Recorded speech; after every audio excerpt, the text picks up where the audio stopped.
안녕하십니까.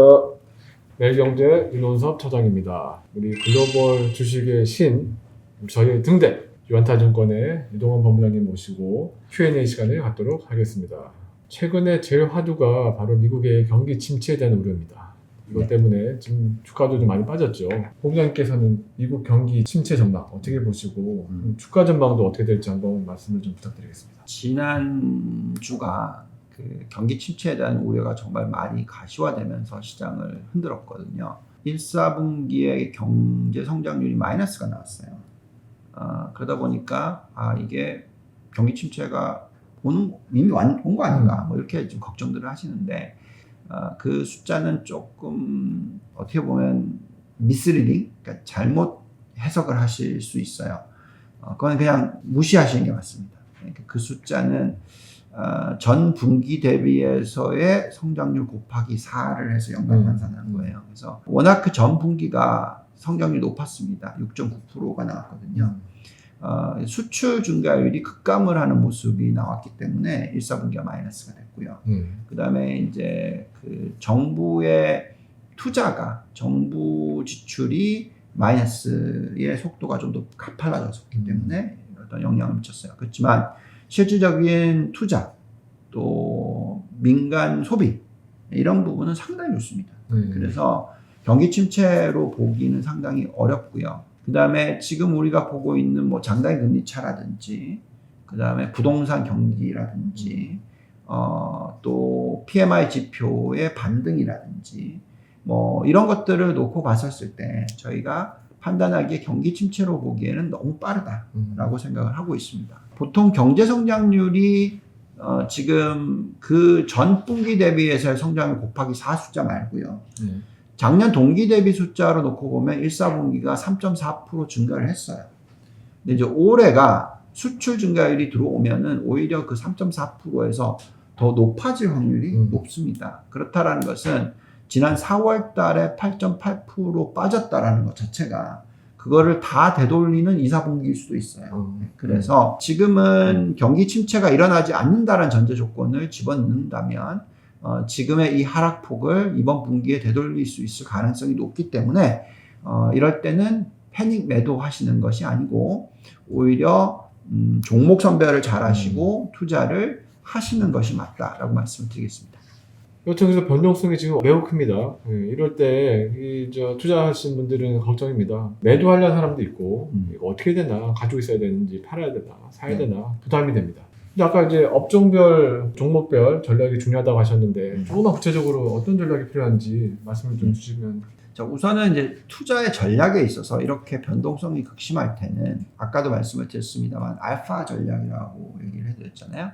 그래서 알파 전략이라는 것은 시장의 방향성에 대한 투자가 아니라 종목이나 업종에 대한 투자를 하고요.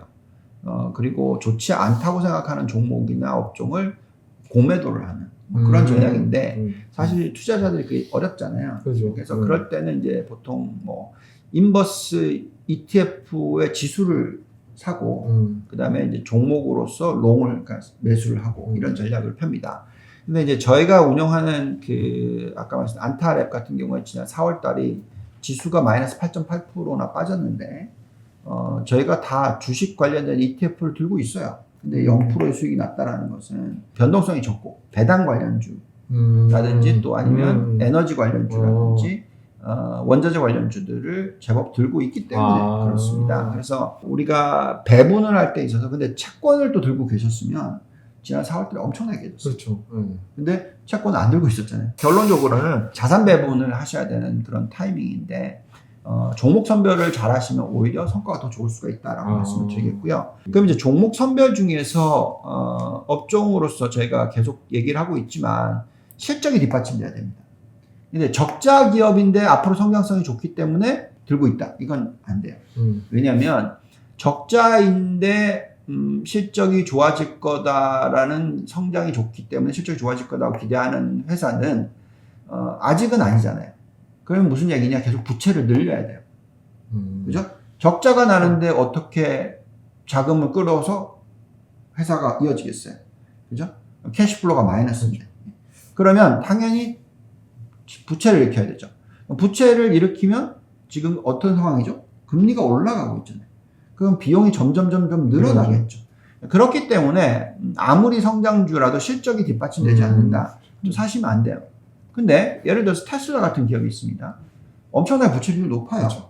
예. 그렇지만 주식으로서 자금 조달을 하거나 아니면 워낙 지금 현금 흐름이 좋다 보니까 투자가 계속 자기 알아서 하는 거죠. 그래서 결론적으로는 실적이 뒷받침되는 ROE가 높은 그런 성장주 또는 원자재라든지 이런 우리가 흔히 얘기하는 가치주들도 실적이 좋은 게 중요하죠. 네. 네. 실적이 안 나오는데 뭐 그 회사가 뭐가 좋겠습니까? 아무리 그렇죠. 가치주를 하더라도 PBR이 낮다 하더라도. 예. 그래서 결국은 실적 위주이고요. 그러다 보니까 우리가 뽑아보면 가장 좋아하는 업종이 반도체, 그리고 신재생에너지, 그리고 고유에너지, 천연가스, 그다음에 원자재, 특히 4차 산업혁명 관련된 원자재, 그리고 건설. 요렇게 업종들을 저희가 뽑아요. 사실 금융도 안 좋고요. 그러니까 안 좋다라는 게 이제 앞으로 장기적으로 나쁘지 않는데 상승률이 굉장히 낮게 나오고요. 금융도. 예. 그래서 결론적으로 말씀을 드리면 또 부동산도 리츠가 상당히 매력이 별로 없게 나와요. 오히려. 그래서 사실 건설 쪽으로 아예 가는 게 나아요. 리츠를 사느니 건설 경기가 좋기 때문에 건설 관련된 종목을 산다든지 뭐 이런 식의. 그래서 저희는 업종을 그렇게 반도체, 신재생에너지, 고유에너지, 원자재, 건설 이렇게 지금 보고 제가 지금 투자 포트폴리오를 구성을 해놓고 있습니다. 이번 주에 가장 큰 이벤트인데요. 네. 한국 시간으로 5월 5일 이른 새벽에 미국 중앙은행인 연준에서 기준금리 결정을 합니다. 0.5%포인트 올린다는 이른바 그 빅스텝, 이게 지금 유력한데요. 그날 그 빅스텝이 이루어지면 주식시장은 어떻게 영향을 받을까요? 저희가 이제 3월 달에 0.25 올릴 때 그 0.25만 올리고 앞으로 계속 0.25씩만 올리는 케이스였으면 이렇게 시장이 다시 한번 안 빠졌을 거예요. 근데 0.25 올린다가 0.5로 올린다더라. 그다음 0.5에서 0.75로 올린다더라. 이게 속도가 더 가파라질 거에 대한 두려움이 생겼잖아요. 그렇죠. 그러면서 빠뜨린 3월 이후의 장이었어요. 3월 16일 이후에 한 달 반 동안의 장의 흐름이었죠. 반등, 더 하락, 전 저점. 이렇게 된 거죠. 그렇지만 여기서 지금 중요한 것은 금리의 올림의 속도가 5월 4일 날 금리 0.5%로 올리는 건 이제 다 아는 내용이고. 그렇죠. 여기서 0.5 수준이 다음에 FOMC에도 있을 거다. 그럼 그때부터는 괜찮아요. 그게 아니라 0.5인데 0.75 간다. 이렇게 점도표가 나오거나 그렇게 되면 나오면... 시장은 올라가지 못하는 거죠. 오히려 좀 더 쉬어야 되는 거죠. 이게 해소 구간이 필요한 거죠. 그렇지만 0.5, 0.5다. 그리고 또 그 다음에 0.5다. 그리고 나서 0.25다. 이런 이 예측이 가능해지면 그때부터는 시장이 오를 수가 있다라는 말씀을 드리겠습니다. 그래서 지금 이 FOMC가 그래서 중요해요. 이 FOMC 미팅 이후에 점도표가 어떻게 나올 거고, FOMC 의사록을 보냈을 때 어떤 시기고, 그런 것들을 보면서 판단을 해야 되고요. 물론 많은 분들이 차트 다 깨졌으니까 이제 폭락한다 뭐 이런 사람들 많습니다만 그게 나오지 않고 있으면 여전히 시장은 뭐 추가로 하락이야 뭐 그렇게 될 거라고 생각하지는 않는데 그래도 올리려면 그 방향성, 속도 이거에 대한 어떤 예측이 가능해져야 됩니다. 네. 환율이 지금 무섭습니다. 예, 네. 달러 강세가 심상치가 않습니다. 이게 아마 안전자산 선호 현상 뭐 이런 게 나오는 것 같은데요. 이럴 때는 이 미국 기업들이 어떻게 영향을 받나요? 그냥 제 생각으로는 달러 강세가 되니까 수출 기업들은 좀 어려울 수도 있을 뭐 이런 느낌도 드는데요. 우선은 이제 이 달러가 왜 중요하냐? 달러가 초강세로 가버리면 그때는 정말로 힘들어집니다. 신흥국이 정말 힘들어지고요.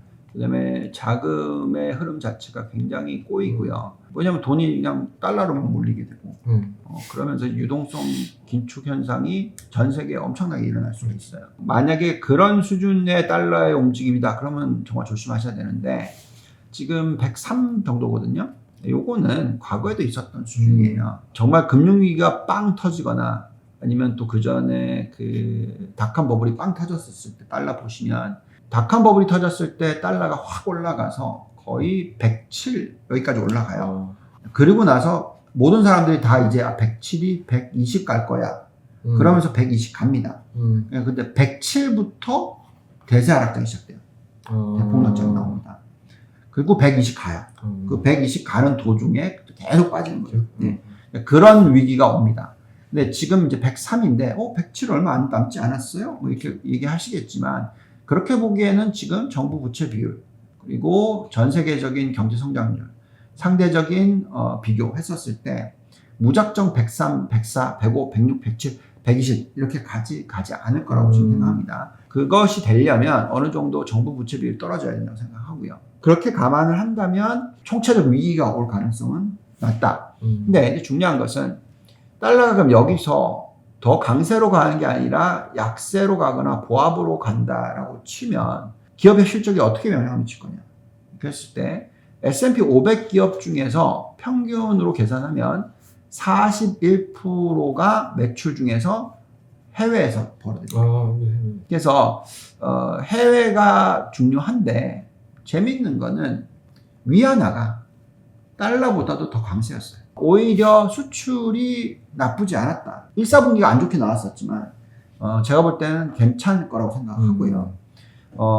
더더욱이나 또 유럽 쪽으로 보면 정치적인 이슈와 전쟁 이슈로서 오히려 수출이 더 잘 되고 있는 부분이 있죠. 그렇죠. 예. 그래서 이런 부분들을 다 감안하면 환율이 기업에 대한 미치는 영향이 그렇게 아주 정말 걱정스러운 정도는 아니다. 대신에 해외 쪽에 매출 비중이 높은 기업들 중에서는 어디에 비중이 높고 또 어느 정도의 가격 경쟁력이 있고 그런 부분들을 감안하시면서 보는 게 좋겠고요. 만약에 미국이 신흥국이었다. 신흥국이기 때문에 환율에 따라서 매출의 숫자가 확 바뀐다. 그럼 모르겠으나 대부분의 미국의 기업들 중에 수출을 많이 하는 기업들은 가격보다는 품질이죠. 애플이 팔리는 이유가 뭐 가격이 뭐 그래서일까요? 아니겠죠. 환율의 변화가 매출 증가율에 미치는 영향이 있을 수 있어요. 뭐 예를 들면 달러가 10% 상을 했어요. 근데 기업이 50%가 매출을 해외에서 한다. 그러면 10%의 절반은 영향을 받겠죠. 그렇죠. 그래서 그만큼 이 영향을 받는 부분에 있어서 생각을 하셔야 되겠죠. 그렇지만 여전히 성장은 할 거고 지금 매출 증가율을 보시면 1사분기가 12.2%가 나오고 있습니다. 그래서 그런 부분까지 감안하셨을 때 너무 패닉하실 필요는 없을 것 같고요. 대신에 종목 선별을 하시는 데는 환율도 보시면서 판단하시면 좋겠습니다.